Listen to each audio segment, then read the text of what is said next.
Assalamualaikum warahmatullahi wabarakatuh. Perkenalkan, nama saya Angelia Nur dengan NPM 22.168 dan pada kesempatan kali ini saya akan membacakan Kode Etik Profesi Jaksa, Kode Etik Profesi Advokat, dan Kode Etik Profesi Notaris dari buku Etika Profesi Hukum karya Dr. Mardani. Untuk itu, mari langsung saja ke videonya. Kode Etik Profesi Jaksa. Kode etik profesi jaksa diatur dalam Peraturan Jaksa Agung Nomor Per 014-A-JA-11-2012 tentang Kode Perilaku Jaksa dengan ketentuan sebagai berikut. 1. Kewajiban jaksa. Pasal 3. Kewajiban jaksa kepada negara.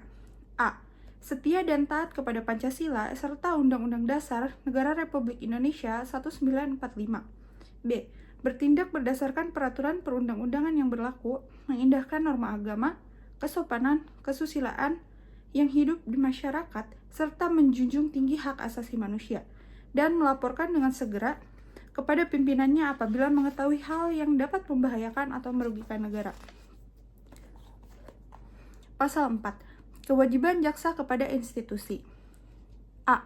Menerapkan doktrin Tri Krama Adiaksa dalam menjalankan tugas dan wewenangnya. B. Menjunjung tinggi sumpah dan atau janji jabatan jaksa. C. Menjalankan tugas sesuai dengan visi dan misi Kejaksaan Republik Indonesia. D. Melaksanakan tugas sesuai kedinasan dan jenjang kewenangan. E. Menampilkan sikap kepemimpinan melalui ketauladanan, keadilan, ketulusan serta kewibawaan. Dan F. Mengembangkan semangat kebersamaan dan solidaritas serta saling memotivasi untuk meningkatkan kinerja dengan menghormati hak dan kewajibannya. Pasal 5. Kewajiban jaksa kepada profesi jaksa. A. Menjunjung tinggi kehormatan dan martabat profesi dalam melaksanakan tugas dan wewenangnya dengan integritas, profesional, mandiri, jujur, dan adil. B. Mengundurkan diri dari penanganan perkara apabila mempunyai kepentingan pribadi atau keluarga. C. Mengikuti pendidikan dan pelatihan sesuai dengan peraturan kedinasan. D. Meningkatkan ilmu pengetahuan, keahlian, dan teknologi serta mengikuti perkembangan hukum yang relevan dalam lingkup nasional dan internasional. E. Menjaga ketidakberpihakan dan objektivitas saat memberikan petunjuk kepada penyidik. F. Menyimpan dan memegang rahasia profesi, terutama terhadap tersangka atau terdakwa yang masih anak-anak dan korban tindak pidana kesusilaan, kecuali penyampaian informasi kepada media, tersangka atau keluarga, korban atau keluarga, dan penasihat hukum sesuai dengan peraturan perundang-undangan. G. Memastikan terdakwa, saksi, dan korban mendapatkan informasi serta jaminan atas hak yang sesuai dengan peraturan perundang-undangan dan hak asasi manusia. Dan H. Memberikan bantuan hukum, pertimbangan hukum, pelayanan hukum, penegakan hukum, atau tindakan hukum lainnya secara profesional, adil, efektif, efisien, konsisten, transparan, dan menghindari terjadinya benturan kepentingan dengan tugas yang lain. Pasal 6. Kewajiban jaksa kepada masyarakat. A. Memberikan pelayanan prima dengan menjunjung tinggi supremasi hukum dan hak asasi manusia. Dan B. Menerapkan pola hidup sesuai dengan nilai-nilai yang berlaku dalam masyarakat. 2. Integritas. Pasal 7. 1. Dalam melaksanakan tugas profesi jaksa dilarang A. Memberikan atau menjanjikan sesuatu yang dapat memberikan keuntungan pribadi secara langsung maupun tidak langsung bagi diri sendiri maupun orang lain dengan menggunakan nama atau cara apapun. B. Meminta dan atau menerima hadiah dan atau keuntungan dalam bentuk apapun dari siapapun yang memiliki kepentingan, baik langsung maupun tidak langsung. C. Menangani perkara yang mempunyai kepentingan pribadi atau keluarga ataupun finansial secara langsung maupun tidak langsung. D. Melakukan permufakatan secara melawan hukum dengan pihak yang terkait dalam penanganan perkara. E. Memberikan perintah yang bertentangan dengan norma hukum yang berlaku. F. Merekayasa fakta-fakta hukum dalam penanganan perkara. G. Menggunakan kewenangannya untuk melakukan penekanan secara fisik dan atau psikis. Dan H. Menggunakan barang bukti dan alat bukti yang patut diduga telah direkayasa atau diubah atau dipercaya telah didapatkan melalui cara-cara yang melanggar hukum. 2.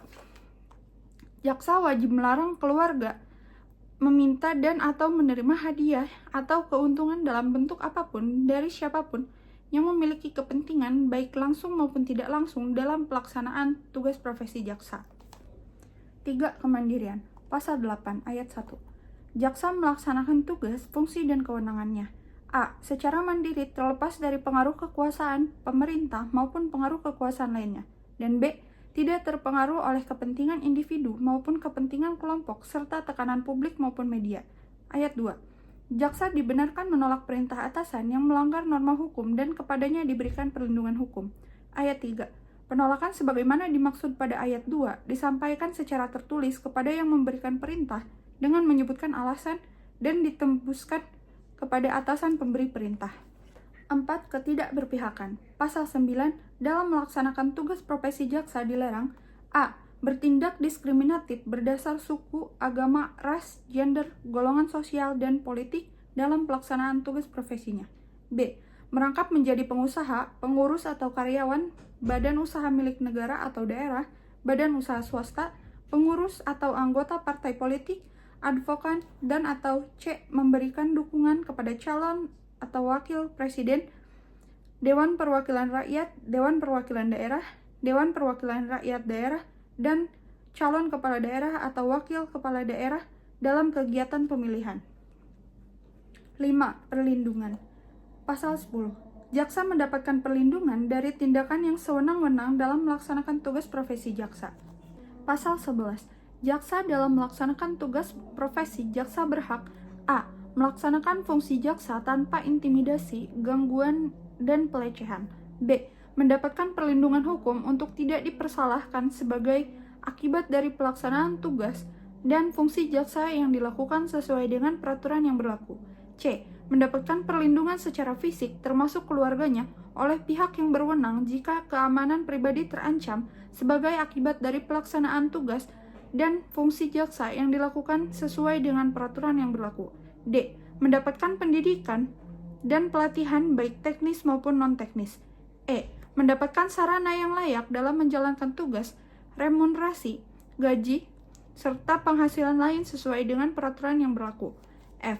Mendapatkan kenaikan pangkat, jabatan, dan atau promosi berdasarkan parameter objektif, kualifikasi profesional, kemampuan, integritas, kinerja, dan pengalaman, serta diputuskan sebagai dengan prosedur yang adil dan tidak memihak. G. Memiliki kebebasan berpendapat dan berekspresi kecuali dengan tujuan membentuk opini publik yang dapat merugikan penegakan hukum. Dan H. Mendapatkan proses pemeriksaan yang cepat, adil, dan evaluasi serta keputusan objektif berdasar peraturan yang berlaku dalam hal jaksa melakukan tindakan indisipliner. Yang kedua yaitu etika profesi advokat. Etika profesi advokat. Komite Kerja Advokat Indonesia yang terdiri dari Ikatan Advokat Indonesia atau IKADIN, Asosiasi Advokat Indonesia atau AAI, Ikatan Penasihat Hukum Indonesia atau IPHI, Himpunan Advokat dan Pengacara Indonesia atau HAPI, Serikat Pengacara Indonesia atau SPI, Asosiasi Konsultan Hukum Indonesia atau AKHI, Himpunan Konsultan Hukum Pasar Modal atau HIK-HPM secara bersama-sama telah mengeluarkan kode etik advokat sebagai berikut. 1. Kepribadian advokat. Pasal 2. Advokat Indonesia adalah warga negara Indonesia yang bertakwa kepada Tuhan Yang Maha Esa, bersikap satria, jujur dalam mempertahankan keadilan dan kebenaran, dilandasi moral tinggi, luhur dan mulia, serta dalam melaksanakan tugasnya menjunjung tinggi hukum, Undang-Undang Dasar Republik Indonesia, Kode Etik Advokat, serta sumpah jabatannya. 2. Hubungan dengan klien. Pasal 4. A. Advokat dalam perkara-perkara perdata harus mengutamakan penyelesaian dengan jalan damai. B. Advokat tidak dibenarkan memberikan keterangan yang dapat menyesatkan klien mengenai perkara yang sedang diurusnya. C. Advokat tidak dibenarkan menjamin kepada kliennya bahwa perkara yang ditanganinya akan menang. D. Dalam menentukan besarnya honorarium, advokat wajib mempertimbangkan kemampuan klien. E. Advokat tidak dibenarkan membebani klien dengan biaya-biaya yang tidak perlu. F. Advokat dalam mengurus perkara cuma-cuma harus memberikan perhatian yang sama terhadap perkara yang mana ia menerima uang jasa. G. Advokat harus menolak mengurus perkara yang menurut keyakinannya tidak ada dasar hukumnya. H. Advokat wajib memegang rahasia jabatan tentang hal-hal yang diberitahukan oleh klien secara kepercayaan dan wajib tetap menjaga rahasia itu setelah berakhirnya hubungan antara advokat dan klien itu. I. Advokat tidak dibenarkan melepaskan tugasnya yang dibebankan kepadanya pada saat yang tidak menguntungkan posisi klien atau pada saat tugas itu akan dapat menimbulkan kerugian yang tidak dapat diperbaiki lagi bagi klien yang bersangkutan, dengan tidak mengurangi ketentuan sebagaimana dimaksud pasal 3 huruf A. J. Advokat yang mengurus kepentingan bersama dari dua pihak atau lebih harus mengundurkan diri sepenuhnya dari pengurusan kepentingan-kepentingan tersebut apabila di kemudian hari timbul pertentangan kepentingan antara pihak-pihak yang bersangkutan. K. Hak retensi advokat kepada klien diakui sepanjang tidak akan menimbulkan kerugian kepentingan klien. 3. Hubungan dengan teman sejawat. Pasal 5. A. Hubungan antara teman sejawat advokat harus dilandasi sikap saling menghormati, saling menghargai, dan saling mempercayai. B. Advokat jika membicarakan teman sejawat atau jika berhadapan satu sama lain dalam sidang pengadilan, hendak tidak menggunakan kata-kata yang tidak sopan baik secara lisan maupun tertulis. C. Keberatan terhadap tindakan teman sejawat yang dianggap bertentangan dengan kode etik advokat harus diajukan kepada Dewan Kehormatan untuk diperiksa dan tidak dibenarkan untuk disiarkan melalui media massa ataupun cara lain. D. Advokat tidak diperkenankan menarik atau merebut seorang klien dari teman sejawat. E. Apabila klien hendak mengganti advokat, maka advokat yang baru hanya dapat menerima perkara itu setelah menerima bukti pencabutan pemberian hak kuasa kepada advokat semula dan berkewajiban mengingatkan klien untuk memenuhi kewajibannya apabila masih ada terhadap advokat semula. F. Apabila suatu perkara kemudian diserahkan oleh klien kepada advokat yang baru, maka advokat semula wajib memberikannya kepadanya semua surat dan keterangan yang penting untuk mengurus perkara itu dengan memperhatikan hak retensi advokat terhadap klien tersebut. 4. Tentang sejawat asing. Pasal 6. Advokat asing yang berdasarkan peraturan perundang-undangan yang berlaku menjalankan profesinya di Indonesia tunduk kepada serta wajib menaati kode etik ini. Cara bertindak menangani perkara. Pasal 7. A. Surat-surat yang dikirim oleh advokat kepada teman sejawatnya dalam suatu perkara dapat ditunjukkan kepada hakim apabila dianggap perlu, kecuali surat-surat tersebut yang bersangkutan dibuat dengan membubuhi catatan sans prejudice. B. Isi pembicaraan atau korespondensi dalam rangka upaya perdamaian antar advokat akan tetapi tidak berhasil, tidak dibenarkan untuk digunakan sebagai bukti di muka pengadilan. C. Dalam perkara perdata yang sedang berjalan, advokat hanya dapat menghubungi hakim apabila bersama-sama dengan advokat pihak lawan, dan apabila ia menyampaikan surat, termasuk surat yang bersifat ad informandum, maka hendaknya seketika itu tembusan dari surat tersebut wajib diserahkan atau dikirimkan pula kepada advokat pihak lawan. D. Dalam perkara pidana yang sedang berjalan, advokat hanya dapat menghubungi hakim apabila bersama-sama dengan jaksa penuntut umum. E. Advokat tidak dibenarkan mengajari dan atau mempengaruhi saksi-saksi yang diajukan oleh pihak lawan dalam perkara perdata atau oleh jaksa penuntut umum dalam perkara pidana. F. Apabila advokat mengetahui bahwa seseorang telah menunjuk advokat mengenai suatu perkara tertentu, maka hubungan dengan orang itu mengenai perkara tertentu tersebut hanya boleh dilakukan melalui advokat tersebut. G. Advokat bebas mengeluarkan pernyataan-pernyataan atau pendapat yang dikemukakan dalam sidang pengadilan dalam rangka pembelaan dalam suatu perkara yang menjadi tanggung jawabnya, baik dalam sidang terbuka maupun dalam sidang tertutup yang dikemukakan secara proporsional dan tidak berlebihan, dan untuk itu memiliki imunitas hukum baik perdata maupun pidana. H. Advokat mempunyai kewajiban untuk memberikan bantuan hukum secara cuma-cuma atau pro deo bagi orang yang tidak mampu. I. Advokat wajib menyampaikan pemberitahuan tentang putusan pengadilan mengenai perkara yang ia tangani kepada kliennya pada waktunya. 6. Ketentuan-ketentuan lain tentang kode etik. Pasal 8. A. Profesi advokat adalah profesi yang mulia dan terhormat atau officium nobile, dan karenanya dalam melaksanakan profesi selaku penegak hukum di pengadilan sejajar dengan jaksa dan hakim, yang dalam melaksanakan profesinya berada di bawah perlindungan hukum, undang-undang, dan kode etik ini. B. Pemasangan iklan semata-mata untuk menarik perhatian orang adalah dilarang, termasuk pemasangan papan nama dengan ukuran dan atau bentuk yang berlebih-lebihan. C. Kantor advokat atau cabangnya tidak dibenarkan diadakan di suatu tempat yang dapat merugikan kedudukannya dan martabat advokat. D. Advokat tidak dibenarkan mengizinkan orang yang bukan advokat mencantumkan namanya sebagai advokat di papan nama kantor advokat atau mengizinkannya orang yang bukan advokat tersebut untuk memperkenalkan dirinya sebagai advokat.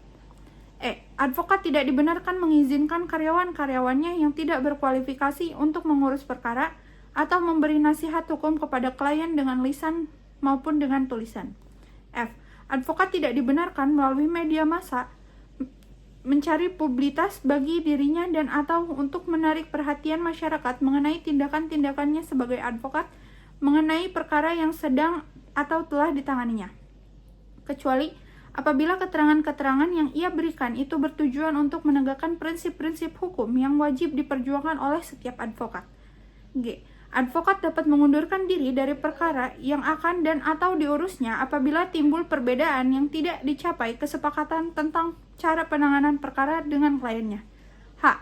Advokat yang sebelumnya pernah menjabat sebagai hakim atau panitera dari suatu lembaga peradilan tidak dibenarkan untuk memegang suatu perkara yang diperiksa pengadilan tempatnya terakhir bekerja selama 3 tahun semenjak ia berhenti dari pengadilan tersebut. 7. Pelaksanaan kode etik. Pasal 9. A. Setiap advokat wajib tunduk dan mematuhi kode etik advokat ini. B. Pengawasan atas pelaksanaan kode etik advokat ini dilakukan oleh Dewan Kehormatan. Selanjutnya yaitu Kode Etika Profesi Notaris. Kode Etika Profesi Notaris berdasarkan pasal 83 ayat 1 Undang-Undang Nomor 30 Tahun 2004 tentang Notaris, Ikatan Notaris Indonesia pada Kongres Luar Biasa di Bandung pada 27 Januari 2005 telah menetapkan kode etik yang terdapat dalam pasal 13 Anggaran Dasar, yaitu 1. Kewajiban, larangan, dan pengecualian. Kewajiban. Pasal 3. Notaris dan orang lain yang memangku dan menjalankan jabatan notaris wajib A. Memiliki moral, akhlak, serta kepribadian yang baik. B. Menghormati dan menjunjung tinggi harkat dan martabat jabatan notaris. C. Menjaga dan membela kehormatan perkumpulan. D. Bertindak jujur, mandiri, tidak berpihak, penuh rasa tanggung jawab berdasarkan peraturan perundang-undangan dan isi sumpah jabatan notaris. E. Meningkatkan ilmu pengetahuan yang telah dimiliki tidak terbatas pada ilmu pengetahuan hukum dan kenotariatan. F. Mengutamakan pengabdian kepada kepentingan masyarakat dan negara. G. Memberikan jasa pembuatan akta dan jasa kenotariatan lainnya untuk masyarakat yang tidak mampu tanpa memungut honorarium. H. Menetapkan satu kantor di tempat kedudukan dan kantor tersebut merupakan satu-satunya kantor bagi notaris yang bersangkutan dalam melaksanakan tugas jabatan sehari-hari. I. Memasang satu buah papan nama di depan atau di lingkungan kantornya dengan pilihan ukuran yaitu 100 cm x 40 cm, 150 cm x 60 cm, atau 200 cm x 80 cm yang memuat 1. Nama lengkap dan gelar yang sah. 2. Tanggal dan nomor surat keputusan pengangkatan yang terakhir sebagai notaris. 3. Tempat kedudukan. 4. Alamat kantor dan nomor telepon atau faks. Dasar papan yang berwarna putih dengan huruf warna hitam dan tulisan di papan nama harus jelas dan mudah dibaca, kecuali di lingkungan kantor tersebut tidak dimungkinkan untuk pemasangan nama yang dimaksud. J. Hadir, mengikuti, dan berpartisipasi aktif dalam setiap kegiatan yang diselenggarakan oleh perkumpulan, menghormati, mematuhi, melaksanakan setiap dan seluruh keputusan perkumpulan. K. Membayar uang iuran perkumpulan secara tertib. L. Membayar uang duka untuk membantu ahli waris teman sejawat yang meninggal dunia. M. Melaksanakan dan mematuhi semua ketentuan tentang honorarium yang ditetapkan perkumpulan. N. Menjalankan jabatan notaris, terutama dalam pembuatan, pembacaan, dan penandatanganan akta dilakukan di kantornya kecuali alasan-alasan yang sah. O. Menciptakan suasana kekeluargaan dan kebersamaan dalam melaksanakan tugas jabatan dan kegiatan sehari-hari serta saling memperlakukan rekan sejawat secara baik, saling menghormati, saling menghargai, saling membantu, serta selalu berusaha menjalin komunikasi dan tali silaturahmi. T. Memperlakukan setiap klien yang datang dengan baik, tidak membedakan status ekonomi dan atau status sosialnya. Q. Melakukan perbuatan-perbuatan yang secara umum disebut sebagai kewajiban untuk ditaati dan dilaksanakan antara lain, namun tidak terbatas pada ketentuan yang tercantum dalam 1. Undang-Undang Nomor 30 Tahun 2004 tentang Jabatan Notaris. 2. Penjelasan Pasal 19 Ayat 2 Undang-Undang Nomor 30 Tahun 2004 tentang Jabatan Notaris. 3. Isi Sumpah Jabatan Notaris. Dan 4. Anggaran Dasar dan Anggaran Rumah Tangga Ikatan Notaris Indonesia. 2. Larangan. Pasal 4. Notaris dan orang lain yang memangku dan menjalankan jabatan notaris dilarang: A. Mempunyai lebih dari satu kantor, baik cabang maupun perwakilan. B. Memasang papan nama dan atau tulisan yang berbunyi notaris atau kantor notaris di luar lingkungan notaris. C. Melakukan publikasi atau promosi diri baik sendiri maupun bersama-sama dengan mencantumkan nama dan jabatannya menggunakan sarana media cetak dan atau elektronik dalam bentuk 1. Iklan. 2. Ucapan selamat. 3. Ucapan bela sungkawa. 4. Ucapan terima kasih. 5. Kegiatan pemasaran. 6. Kegiatan sponsor baik dalam bidang sosial, keagamaan maupun olahraga. D. Bekerja dengan biro jasa, orang, badan hukum yang pada hakikatnya bertindak sebagai perantara untuk mencari atau mendapatkan klien. E. Menandatangani akta yang proses pembuatannya minutanya telah disampaikan oleh pihak lain. F. Mengirimkan minuta kepada klien untuk ditandatangani. G. Berusaha untuk berupaya dengan jalan apapun agar seseorang berpindah dari notaris lain kepadanya, baik upaya untuk ditujukan langsung kepada klien yang bersangkutan maupun melalui perantara orang lain. H. Melakukan pemaksaan kepada klien dengan cara menahan dokumen-dokumen yang telah diserahkannya dan atau melakukan tekanan psikologis dengan maksud agar klien tersebut tetap membuat akta padanya. I. Melakukan usaha-usaha baik langsung maupun tidak langsung yang menjurus ke arah timbulnya persaingan yang tidak sehat dengan sesama rekan notaris. J. Menetapkan honorarium yang harus dibayar oleh klien dengan jumlah yang lebih rendah dari honorarium yang telah ditetapkan perkumpulan. K. Mempekerjakan dengan sengaja orang yang masih berstatus karyawan kantor notaris lain tanpa persetujuan terlebih dahulu dari notaris yang bersangkutan. L. Menjelekan atau mempersalahkan rekan notaris atau akta yang dibuat olehnya dalam hal seorang notaris menghadapi dan atau menemukan suatu akta yang dibuat oleh rekan sejawat yang ternyata di dalamnya terdapat kesalahan yang serius dan atau membahayakan klien, maka notaris tersebut wajib memberitahukan kepada teman sejawat yang bersangkutan atas kesalahan yang dibuatnya dengan cara tidak bersifat menggurui, melainkan untuk mencegah timbulnya hal-hal yang tidak diinginkan kepada klien yang bersangkutan ataupun teman sejawat tersebut. M. Membentuk kelompok sesama rekan sejawat yang bersikap eksklusif dalam bertujuan untuk melayani kepentingan suatu instansi atau lembaga apabila menutup kemungkinan bagi notaris lain untuk berpartisipasi. N. Menggunakan dan mencantumkan gelar yang tidak sesuai dengan peraturan perundang-undangan yang berlaku. O.